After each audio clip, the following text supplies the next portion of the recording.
Hi, my name is Joe Neves. I'm the Safety Director at Transport Designs, and the purpose of this tape is to attempt to explain the new hours of service provisions that are coming into effect on July 1st of 2013.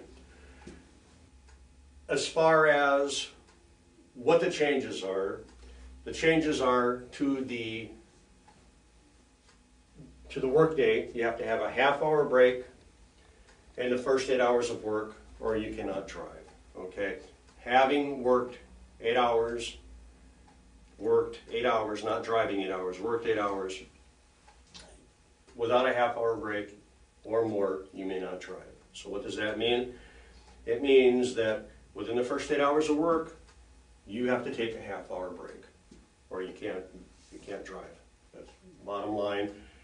Can you get in a whole bunch of trouble because of it? Sure, egregious violation rule. If you are in violation of driving hours by 3 hours or more, that's an egregious violation. It's a $2,750 fine to the driver, $11,000 fine to the carrier. So make sure that you're taking a half-hour break in the first 8 hours of work. If you're not going to work 8 hours that day, you don't have to take a half-hour break. If you've only got 5 hours for the day, you don't have to take a half-hour break. If you're going to work 8 hours or more, you need to take the half-hour break. What about the 34-hour restart and all the breakfast counter, truck stop talk that's been going on? What the new 34-hour restart says is that you have to have 2 periods of 1 in the morning to 5 in the morning. Those periods have to be consecutive. In other words, 1 today and 1 tomorrow, 1 to 5 in the morning, and they have to total 34 hours or more. What does that mean? Well, very simply, if you're going to start work at 5 o'clock in the morning, day after tomorrow, that means that today you have to start your break at 7 o'clock at night. Okay, 7 o'clock at night to midnight is 5 hours. Tomorrow, 24 hours. The day after, 5 o'clock in the morning, 5 hours. 34 hours, 2 qualifying periods in the story. Okay? What happens if you can't start your 34-hour restart until 8 o'clock at night? Well, it means that you wouldn't be able to leave until 6 o'clock in the morning then on the day after tomorrow. 9 at night, 7 o'clock in the morning. 10 at night, 8 o'clock in the morning. 11 at night, 9 o'clock in the morning. Midnight, 10 o'clock in the morning. What happens if you start your break at 1 o'clock in the morning? Well, it would be 11 o'clock in the morning the following day. 23 hours plus 11 hours is 34 hours.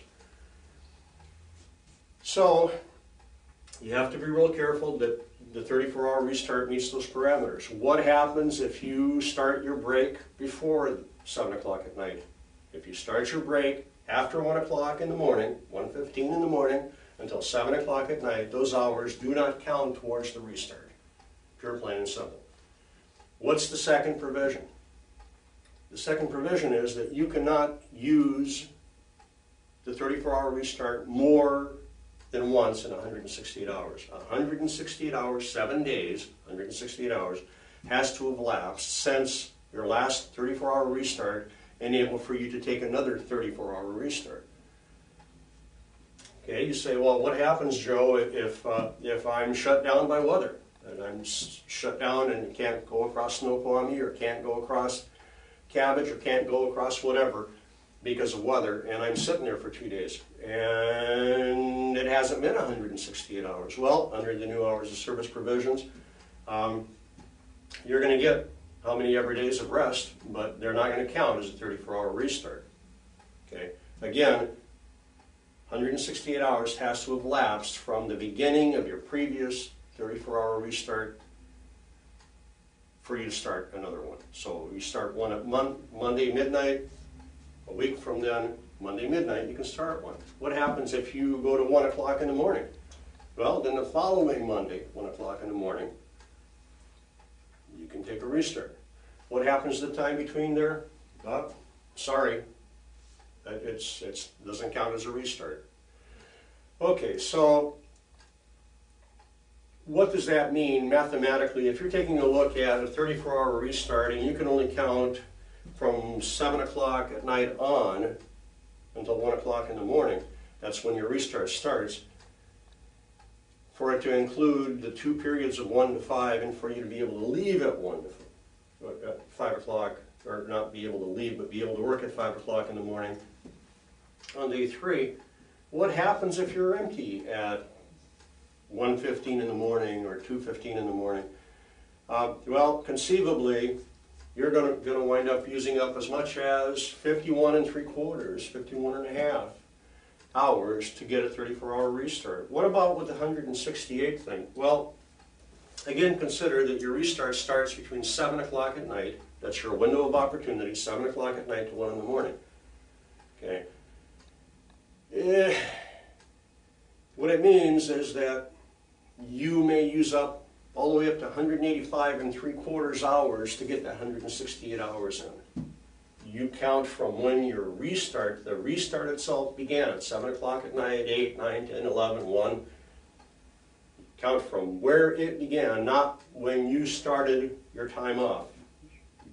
Your time off has very little to do with this unless if it's 7 o'clock at night until 1 o'clock in the morning. Okay, so what happens to the 168 hours? Well, it can become 185.75 hours to do that. What about if a load's not ready? What if there's a customer delay? What if the load cancels? What if you're sick? What if you run out of hours during the week and within that 168-hour period? Well, under the new rules,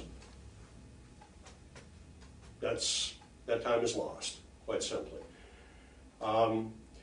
We'll discuss capacity issues. Well, under the current rules, I've been told repeatedly that it's possible for a driver to work 82 hours and in that 8-day period. So we're going to go from 82 hours to 70 hours in an 8-day period. And what that means is a 15% reduction in the available time that's available to work in the 8-day period.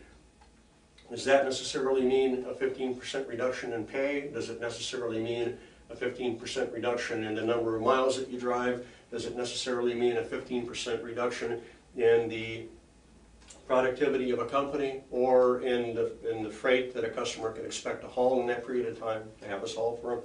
No, not necessarily.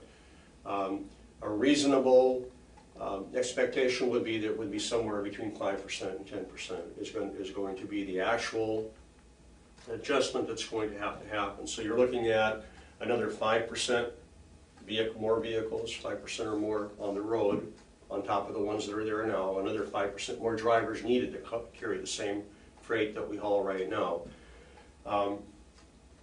And unfortunately, more congestion. One thing that you have to be really aware of, and of course, me being the safety director at the company, this is something that I have to make you absolutely aware of, is that with the restarts ending at 5 o'clock in the morning, between 5 o'clock in the morning and 11 o'clock in the morning, that means that we're going to be putting X number of drivers and their trucks into the system. In other words, they're going to be ending their restart at 5 o'clock, 6 o'clock, 7, 8, 9 o'clock in the morning and getting out of Dodge. Okay, what does that mean? It means that in a lot of cases that you are going to be finishing your 34-hour restart at the beginning of rush hour. And all the way to the tail end of rush hour, 9:30 in the morning. So that period between 5 a.m.